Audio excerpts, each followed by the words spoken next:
প্রতিদিন আমি তোমাকে মনে করি। আমি জানি না তুমি কেমন আছো, কোথায় আছো, কি করতেছো।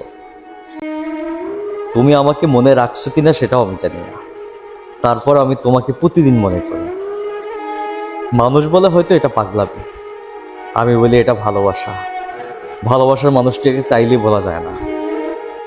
তার সাথে বিচ্ছেদ হয়ে গেল, তার কথা মনে পড়ে যদি তুমি সত্যিকারভাবে ভালোবাসো। আর যদি তুমি সত্যিকারভাবে ভালো না বাসো, এক নিমিষেই ভুলে যেতে পারবে, কোনো সমস্যা নাই। কিন্তু যাকে তুমি একবার স্থান দিবে তোমার অন্তরে, তাকে চাইলেই কখনো বলতে পারবে না। মিলিয়ে নিও। আমার ভালোবাসার মানুষটার কথা আজও আমি মনে করি, কারণ আমি তো ওরে ভালোবাসছি। ও না হয় আমার সাথে বেইমানি করছে, কোনো সমস্যা নেই। আমি তো তারে ভালোবাসছিলাম, আমি তো তারে আমার মন প্রাণ সব কিছু দিয়ে চাইছিলাম। আমার তো কোনো অপরাধ ছিল না, তাই না? তাহলে আমি কেন মনে করব না?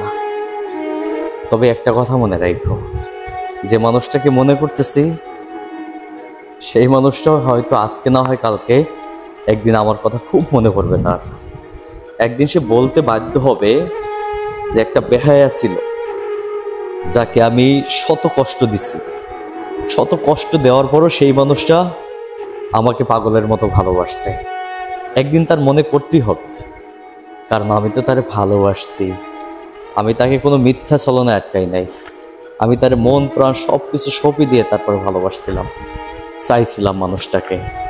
জীবনে একটা লক্ষ্য থেকেই গেল যে খুব করে একটা মানুষকে চেয়েছিলাম, কিন্তু দিন শেষে সেই মানুষটা একটা বড় আমার দিকে না তাকিয়ে আমার থেকে বেটার অপশন পেয়ে অন্য কোথাও দিয়ে বাসা বাঁধছে। কিন্তু সেই মানুষটা কি খুশি হবে, সুখে থাকবে? কখনোই না। আমার প্রতিটা চোখের ফোঁটার পানির মূল্যায়ন তার দিতে হবে। আল্লাহ ছাড় দেয়, ছেড়ে দেয় না। আজকে তুমি যাকে স্বপ্ন দেখাইলা, যার সাথে গর্বাদার স্বপ্ন দেখাইলা, যাকে নিয়ে হাজারো স্বপ্ন দেখাইলা, সেই মানুষটাকে ছেড়ে চলে গেলে আর তুমি গিয়ে সুখে থাকবে না, এটা কখনোই হতে পারে না। তাহলে ওই যে বলছে মানুষের মন ভাঙা আর মসজিদ ভাঙা সমান কথা, এই কথাটা মিথ্যা হয়ে যাবে। কখনো এই কথাটা মিথ্যা হতে পারে না।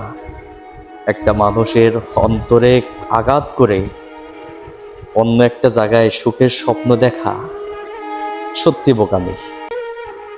যে এই জিনিসটা করছেন জীবনে, কাউকে আঘাত করে অন্য জায়গায় গিয়ে বাসা বাঁধছেন, কখনোই সুখী হতে পারবেন না।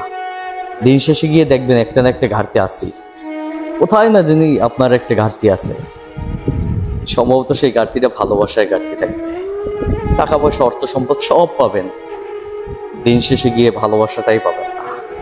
কথাটা আমার মিলিয়ে নিয়ে। কারণ হচ্ছে কাউকে কষ্ট দিয়ে, কারো মন ভেঙে কেউ কখনো সুখী হতে পারে না। এটা বাস্তব, এটা প্রমাণিত।